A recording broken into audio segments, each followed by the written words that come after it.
All right, Globe fam, let's talk.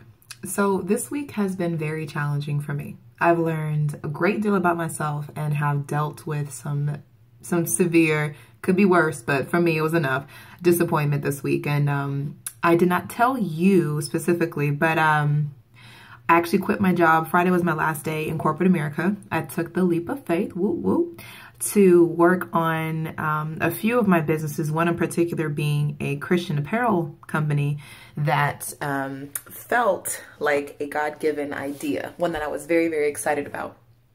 And so big lesson here that I learned that I'm going to share with you guys. So the first day, the very, very first day that I quit, I was doing some work for 13th Disciple. It's something I've been working on for the past like 3 or 4 months. I've been working on logos and branding and the website and all that kind of stuff, and I was getting ready to launch.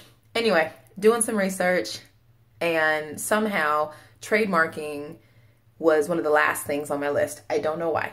Being a new business owner, it is what it is, you learn. So, found out that 13th Disciple is trademarked. So, when I found out, it crushed my spirit because I was so invested in this brand, the vision. It was more than just a t-shirt company. It was an outreach thing, and that has not gone away. I can still do that, but I just had the vision for 13th Disciple. I already ordered my samples and my apparel, and I was getting ready to do the photo shoot and everything. So I was super, super invested. So it crushed my spirit a little bit, and I was very, very disappointed. Wasn't anybody's fault but mine. It was something that I learned. If you are looking at building a brand of any sort, make sure one of the first things that you do is check if it's trademarked, because what happened was I reached out to the couple that owned it to see if they'd be willing to sell and or lease the name or give licensing rights to the name or do a partnership, whatever the case is, and they said no, even though they were not doing anything online, didn't have any local stores, nothing like that. It appears like they're doing nothing, but it is what it is. So I learned, I moved forward. Now, when I was going through my disappointment, I had a pity party because I am a strong believer that if you feel some type of way as a human being, you need to be real with your feelings and you need to allow yourself to feel those things. So in my disappointment, I had my little pity party. I got over it, shook it off, and I was like, all right, what's next? What are we gonna do? So if you are dealing with any disappointment, it's normal.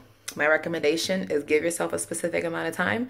Say, I need 5 minutes, I need an hour. If you're just dealing with it, maybe you need 1 or 2 or 3 hours. Maybe you need the day if you're just now dealing with learning how to deal with and overcome disappointment. But cut that time down every single time. But give yourself the pity party and then move forward, because wallowing in our sadness and dwelling in our disappointment is not going to get us to where we got to go, right, queens?